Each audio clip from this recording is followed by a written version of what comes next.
right, we're going to talk about the first three rules of exponents. So there's going to be a three-part piece because otherwise it ends up being about a 30-minute movie. And we'll talk about the three most important ones to start with. So in this case, product rule is probably the most important one to begin with. So if you have two numbers, like let's say we have x to the second times x to the third, okay? You could rewrite that using the definition of an exponent. X to the second is x times x, and x to the third is x times x times x. Well, that's 5x's, using the rules of exponents again. So that's x to the fifth. So that tells us that product rule, if you just add the 2 and the 3,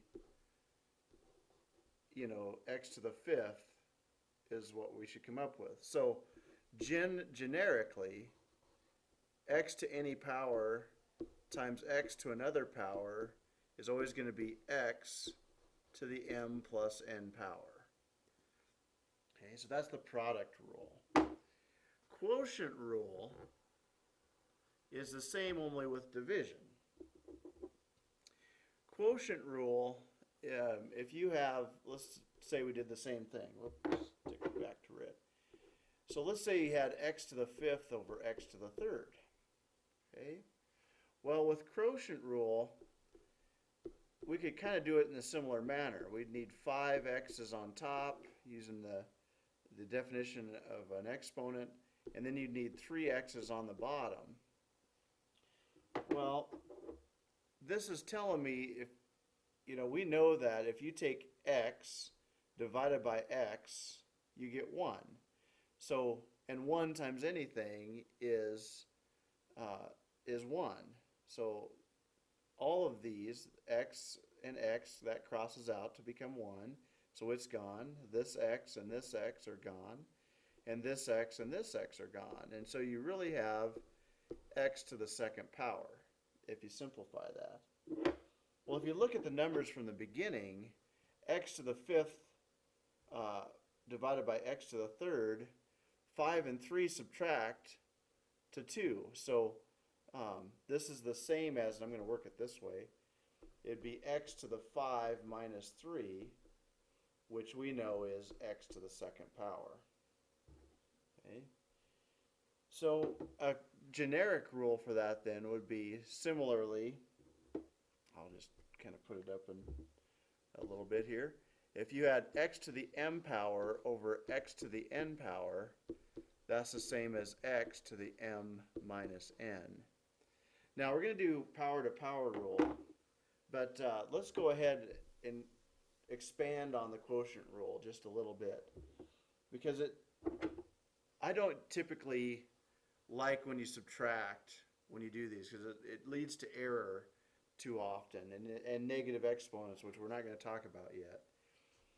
So what happens if you have something like this? So say you had 12x to the third, y to the fourth, over 3 x to the fifth y. Okay. I would rather than, and you could subtract these, like 12 divided by 3 is 4 right here, so we could do this one. And actually I like if you'd cross that out and reduce it like you did back in your junior high days with fractions. 12 divided by 3, that's a 4 and that's a 1. So we know so far we've got 4 there. Now you could subtract these. Well, 3 minus 5 here, 3 minus 5, that's negative 2. Well, you don't know how to deal with negative exponents yet. So what's better is to think back to the rules, or to the definition of an exponent. And really this is x on the top. Well, we're going to cross out 3 x's on the top. There's 5 x's on the bottom. So we'd be left with x squared on the bottom.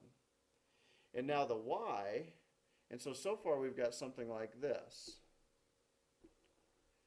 4 over x squared.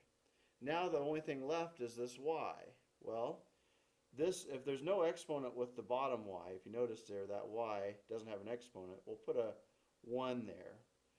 You know, it's not necessary, but that will help us in our case. So we know we have one y on the bottom and 4 y's on the top. So when you cross that out, you have 3, but they're left on the top. And so that's y to the third. And so typically when you deal with quotient rule, that's the method I would use instead. I wouldn't go with something else, or with the subtraction rule. Okay, now the last rule that we're going to talk about in this video is the third rule, and that's power to power. Sorry, I'm a little sloppy there. But power to power rule basically says this. If you have x to the, that's not an x. If you have x to the third squared, that would be, well, if you use again, the exponent, the definition of exponent, that'd be x to the third twice. It'd be x to the third times x to the third, which we know using the first rule of exponents, this is the product rule, you'd add the 3 and the 3 and you'd get x to the sixth. Well, if you do enough of these, eventually you notice, sorry, I'm going to go off the screen just a little bit here, because I'd like to extend the page. All right. And so what you can do here is 2 times 3, if you look at it, 2 times 3 is 6. So whenever you have a power to a power, you simply multiply. So if you add x to the m to the nth power, that is x to the m times n. And so that's what that one is. So let me give you some examples of that. So if you had x to the fifth to the third power, that would be x to the 15th power. And you're going to confuse this with the product rule a lot, because it could be really written as the product rule, x to the fifth, x to the fifth, x to the fifth 3 times, which if you add the 3 5s, you get x to the 15th. Now this is kind of leads into the next rule we're going to talk about, but if you have 2x to the third and maybe to the 4th power, make sure anything in the parentheses is going to go with that exponent 4. So like 2 to the 4th, you're going to put the exponent with it, and then x to the third to the 4th would be x to the 12th. And so you'd have 16x to the 12th. So those are some examples. Those are the first 3 rules of exponents. And actually, if you understand those 3, you're going to be in good shape for a lot of exams and a lot of algebra. And so good luck. Hope this helps, and always keep doing math.